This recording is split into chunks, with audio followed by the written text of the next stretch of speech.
রাজ্য সরকারি অফিসগুলোতে 1,00,000 শূন্য পদ পূরণ করা যাবে, যার 33% মহিলাদের জন্য সংরক্ষিত থাকবে।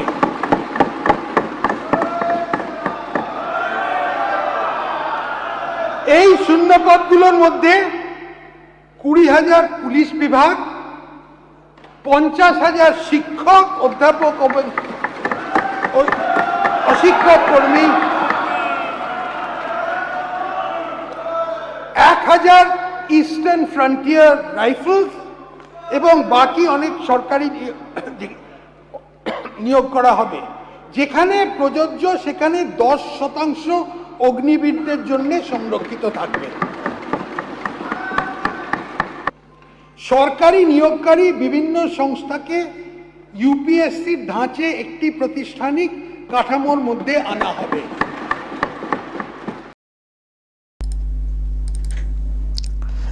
আমি তন্নিষ্ঠা দাস, টেট মুভমেন্টে যার খুবই অ্যাক্টিভ রোল ছিল, অনলাইনে পেয়েছি। তন্নিষ্ঠা, স্বাগত জানাই আরামবাগ টিভিতে। গতকাল যে বাজেট পেশ হয়েছে, আমি সেই বিষয়ে চর্চা করতে এলাম। কালকে চাকরির কথা বলা হয়েছে, একটা বিরাট নিয়োগের কথা বলা হয়েছে, 1,00,000 নিয়োগ, এবং সেখানে যেটা বলা হলো 33% মহিলা সংরক্ষিত। কি বলবে? আচ্ছা, প্রথমেই যারা দর্শক আছেন তাদের সকলকে আমার নমস্কার।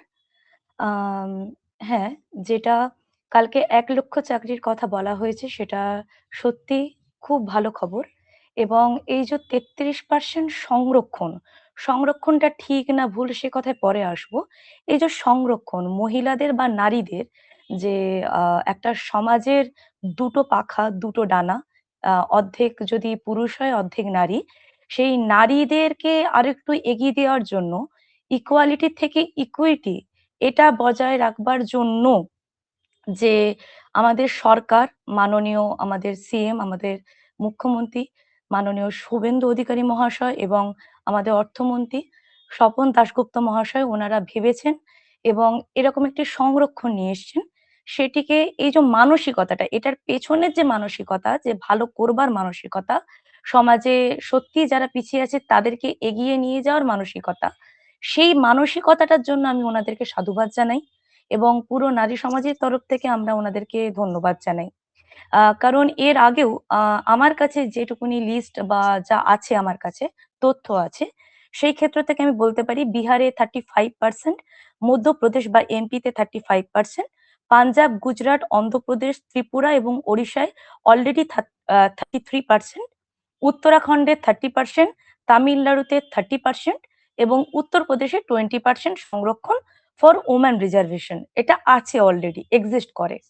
তো সেখানে এতদিন পরে, মানে আমাদের এর আগের সিএম মাননীয়া হয়েও তিনি এইসব জায়গায় হাত দেননি, কিন্তু আমাদের এখনের বর্তমান সরকার এসব জায়গায় হাত দিচ্ছেন, আবার চাকরি হবে, পরীক্ষা হবে, এই ব্যাপারটায় হাত দিচ্ছেন। এটা দেখে খুব ভালো লাগছে। ওনাদের এই মানসিকতাটার মানে ব্যাপারে আমি বলতে চাই, আমি ভীষণভাবে সাধুবাদ জানাই।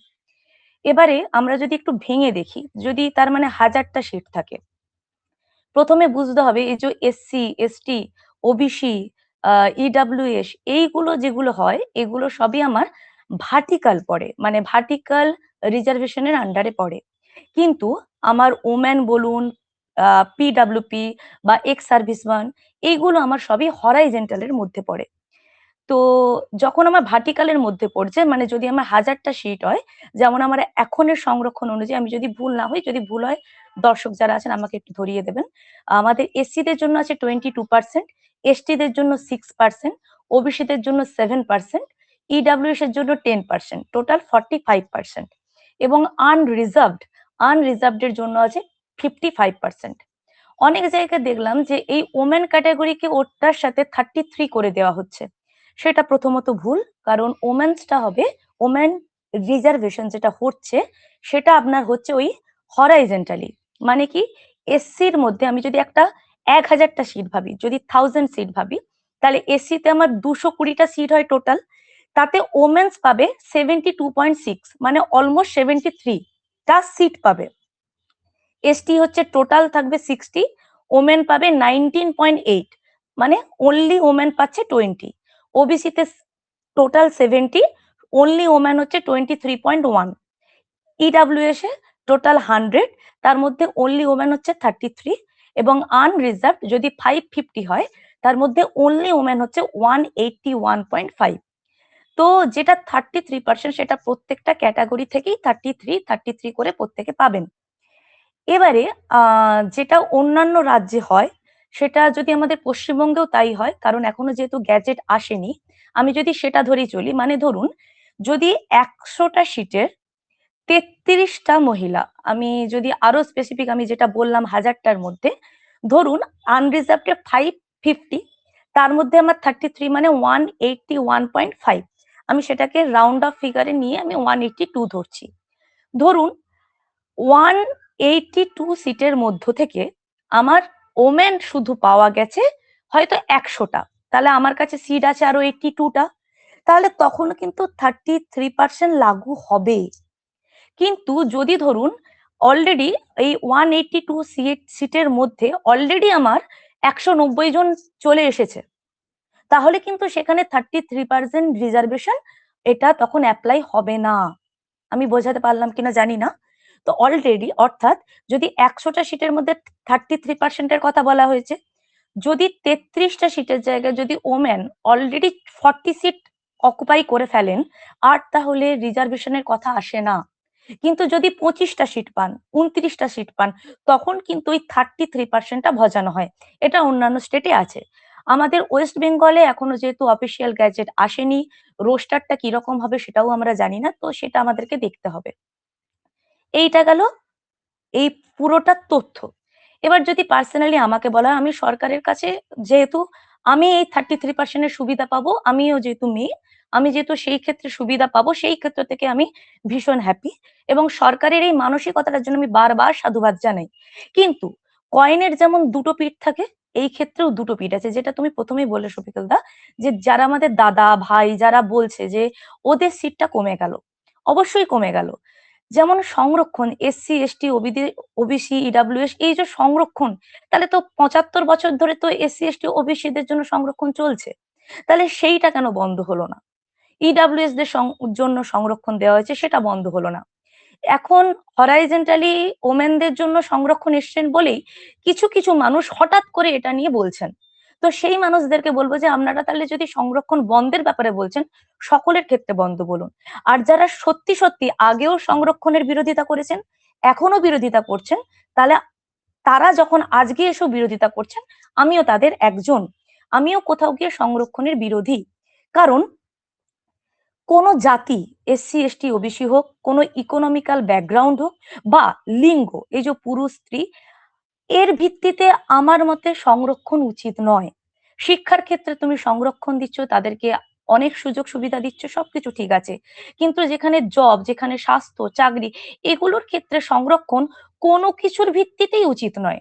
আমরা যেখানে ক্ষমতায়নের কথা বলি, সেখানে ইকুয়ালিটির কথা বলি, তো সেখানে আমার মনে হয় কোনো কিছুর ভিত্তিতে জাতি, লিঙ্গ বা কোনো অর্থনৈতিক অবস্থা, কোনো কিছুর ভিত্তিতেই সংরক্ষণ উচিত নয়। সংরক্ষণ মানেই বৈষম্য। আমার মতে মেধার ভিত্তিতে সবকিছু হওয়া উচিত। প্রথম কথা এটি। সেকেন্ড কথা, যারা আজকের দিনে দাঁড়িয়ে বলছেন যে মেয়েদেরকে, যেমন একটি আমাকে কোশ্চেন কাল থেকে শোনা যাচ্ছে বা শুনতে পাচ্ছি, যে মেয়েরা তাহলে বেশি বেশি চাকরি পাবে, তাহলে মেয়েরা যখন একটি চাকরি পেয়ে যায় তারা তাদের থেকে বেটার ছেলে খুঁজে হচ্ছে বিয়ে বিয়ে করে নেবে, আর সেই জায়গায় দাঁড়িয়ে আহ যারা গরিব রয়ে যাচ্ছে, যারা বেকার রয়ে যাচ্ছে, তো তারা কোনো ভালো মেয়ে পাবে না, এরকম টাইপের কিছু কথাবার্তা শুনেছি। দেখুন, বিয়েটা সম্পূর্ণভাবে মানসিকতার ব্যাপার। এবং এই যুক্তি, এই তর্ক বহু বছর ধরে, যে একটি বেকার মেয়ের যদি দায়িত্ব একটি ছেলে নিতে পারে, তাহলে একটি বেকার ছেলের দায়িত্ব কেন একটু মেয়ে নিতে পারে না? আমি বলবো এটা মানসিকতার ব্যাপার। নেওয়া যায়, কিন্তু আমাদের সমাজ পরিস্থিতি সবকিছুই তো জটিল হয়ে যাচ্ছে। তো সেই জায়গা থেকে দাঁড়িয়ে আমাদের সকলকেই চিন্তা ভাবনা করতে হবে। এটার আমরা অন্যদিকেও ভাবতে পারি, যে হয়তো ছেলেদেরকে আরো বেশি ব্যবসার দিকে ঠেলে দেওয়া হচ্ছে, যে তোমরা ব্যবসা করো, এটাও হতে পারে। আর যেমন আমাদের সরকার বর্তমানে মেয়েদের জন্য আহ সরকারি বাস ফ্রি করলো, কিন্তু এটা তো অবশ্যই সাধুবাদ, সরকার খুব ভালো চেয়েছে, কিন্তু বাস্তবে কি দাঁড়ালো, এখন কোনো সরকারি বাসেরাই ম্যাক্সিমাম জায়গায় দাঁড়াচ্ছে না। আবার এটাও দেখতে পাওয়া যাচ্ছে যে অনেক জায়গায় মেয়েরা আগে থেকে টিকিট বুক করে নিচ্ছে কিন্তু বাসে উঠছে না। এই সবগুলোকেই বলে অপপ্রয়োগ। তো যেমন সংরক্ষণের ক্ষেত্রে অপপ্রয়োগ হয়েছে, যেমন যারা অলরেডি এসসি এসটির সুযোগ সুবিধা ভোগ করে তারা অলরেডি একটা ইকোনমিক্যাল ভালো পজিশনে গেছেন, কিন্তু তারা বংশ পরম্পরায় সেই সংরক্ষণটা নিয়ে চলেছেন। কিন্তু এটা বন্ধ হওয়া দরকার, যে একটি প্রজন্ম যখন সংরক্ষণের আওতা পেয়ে যখন তারা ভালো জায়গায় চলে গেল, তাদের পরবর্তী প্রজন্ম সেই সংরক্ষণের আওতাভুক্ত হবে না। সংরক্ষণ কোনোদিনই প্রজন্ম ভিত্তিক হতে পারে না, প্রজন্মের পর প্রজন্ম চললো, এটা হতে পারে না। এটাও যেমন আনতে হবে, এটা আগে আনা দরকার। তখন যদি এই প্রত্যেকটা জিনিস যদি আনা যায় যে লিঙ্গ, জাতি, অর্থনৈতিক অবস্থার ভিত্তিতে আমার কোনরূপ সংরক্ষণের দরকার পড়ে না, চাকরি, সৈন্য, মানে আমার সুরক্ষা, চাকরি এবং স্বাস্থ্যের ক্ষেত্রে দরকার পড়ে না, উচিত নয়, মেধাটাই একমাত্র ভিত্তি হওয়া উচিত। এটা তখনই সম্ভব যখন বাকি সমস্ত জিনিসগুলি পরিত্যাগ করা যাবে। অর্থাৎ যদি আগে থেকেই আমরা মনে করি যারা এসসি এসটি সুবিধা নিচ্ছেন তারা যদি প্রথম থেকে মনে করেন আমি পেয়ে গেলাম, আমি অর্থনৈতিক জায়গায় ভালো গেছি, আমি পরের প্রজন্মকে দেব না, আমার পরের প্রজন্ম আনরিজার্ভ হিসাবে যাবে, তাহলে আস্তে আস্তে এই অপপ্রয়োগগুলো কমবে। আমরা অপপ্রয়োগটা ব্যাখ্যা করছি এখন এসে যখন মেয়েরা 33% পাচ্ছে। এতদিন কিন্তু আমরা এসসি এসটিদের ব্যাপারে বলিনি। আর যে গুটি কতক মানুষ এসসি এসটিদের ব্যাপারে বলেছেন যে এই রিজার্ভেশন বন্ধ হওয়া উচিত, তাদের গায়ে কালিমা লিপ্ত করা হয়েছে। কিন্তু আজকে হঠাৎ করেই যারা এতদিন বলেছেন না এসসি এসটিদের সংরক্ষণ থাকা উচিত, তারাই আজকে কিছু কিছু মানুষ হঠাৎ করে বলছে কেন মেয়েদের জন্য থাকবে, কেন? যদি এসসি এসটি ইডাব্লিউএস এদের জন্য থাকে, মেয়েদের জন্য কেন থাকবে না? এটা তো ওভারঅল 33%, আপনাকে তো এক্সট্রা করে 33% দিচ্ছে না।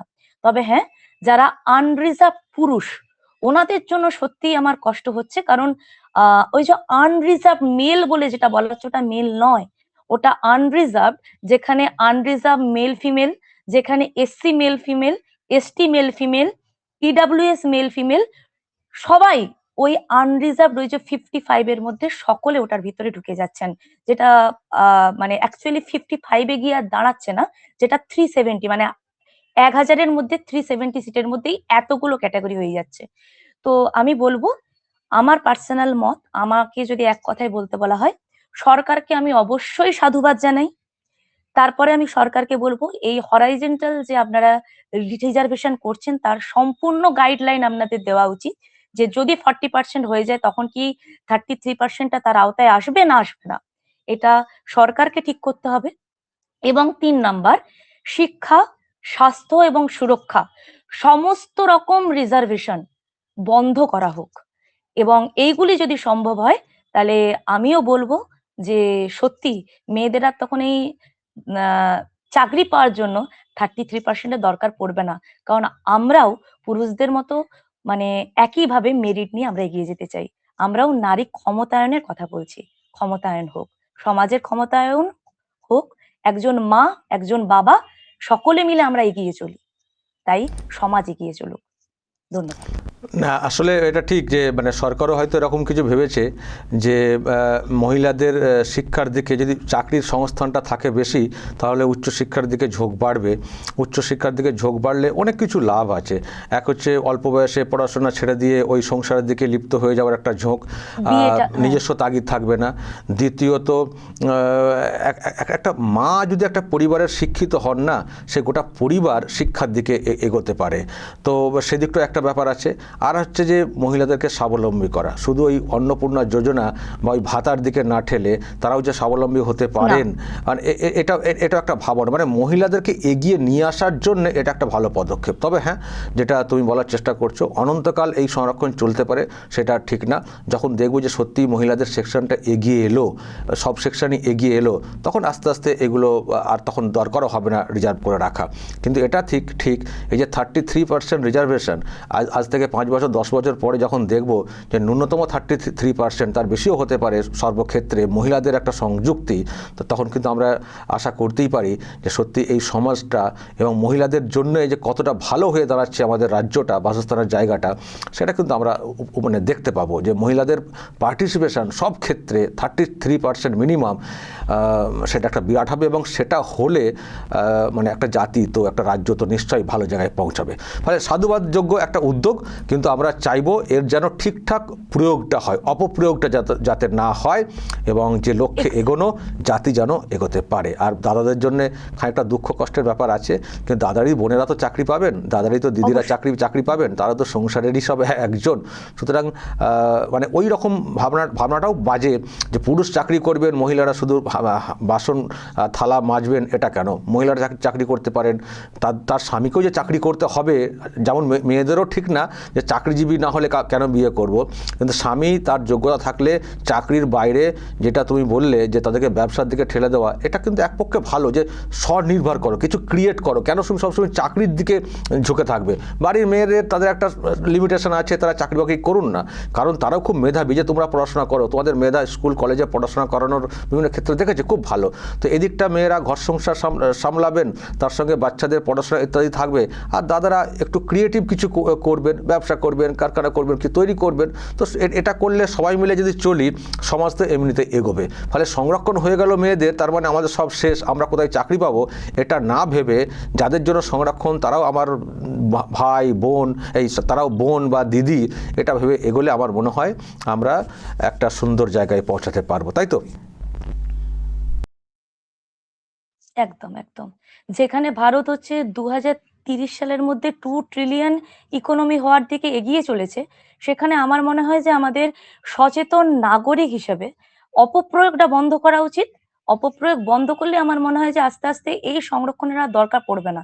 10 বছর পরে বন্ধ হয়ে যাক না, 5 বছর পরে বন্ধ হয়ে যাক, তবে সবগুলোই বন্ধ হোক। একটা বন্ধ করবো, একটা চলবে, একটা যেখানে আমি মধু পাবো সেটা চলুক, সেটার ক্ষেত্রে আমার ভোট আছে, সেটাতে আমি জয় জয়কার করব, বাকি সবগুলো ক্ষেত্রে আমি বিরোধিতা করব না। তবে সরকারকে সাধুবাদ জানাই। একেবারেই অনেক ভাবনা নিয়ে এগোনো, কিন্তু আমরা অবশ্যই শেষে আমরা ওটাই দেখতে চাই, এক দেশ এক ভোট, একটাই হবে পরিচয়। মানুষ কোনো সংরক্ষণ কোনো কিছু লাগবে না, সবাই তার মেধার বিকাশ ঘটিয়ে প্রতিযোগিতার মাধ্যমে এগোবে। আর সেটা হলে এই যে এখন যে এত প্রশ্ন এত কিছু উঠছে, সেটাও উঠবে না, থাকবে না, আর আমাদের রাজ্য দেশ খুব সুন্দরভাবে এগোবে। ভালো থেকো তন্নিষ্ঠা, মাঝে মধ্যেই তোমাকে অনলাইনে নেই, তোমার এই বিচার বুদ্ধি খুব ভালো, আমার দর্শকরাও বলে থাকেন, তো আর একটা ভালো মতামত পেলাম। ভালো থেকো। দর্শক শুনলেন তন্নিষ্ঠা দাস, টেট মুভমেন্টের একজন খুবই পরিচিত মুখ, এবং খুব সুন্দর কথা মানে বলবো আমার বোনের মতো। তো যে ঠিক আছে, এটা খুব ভালো উদ্যোগ, তো আমাদের এগিয়ে আনার ক্ষেত্রে এটা ভালো, তো কিন্তু এটাও কিন্তু বললো না যে এটা অনন্তকাল চলুক, যে একটা সময় পরে যেন এগুলো বন্ধ হয়, বা বন্ধ মানে করে দেওয়ার মতো পজিশন চলে আসে, সেটাও হোক। আমরা বরাবর সুবিধা নেব এটা না, কোনো সংরক্ষণই বরাবর চলতে পারে না। সংরক্ষণ কেন করা হয়? তুলে আনার জন্যে, মানে পেছন থেকে তুলে আনার জন্য। তো তুলে আনার জন্য কতদিন তুলতে লাগবে? একটা সময় তো এসে থামতে হবে, তো যাতে করে যারা আছেন সামনে তারা আবার না পিছিয়ে পড়ে যান।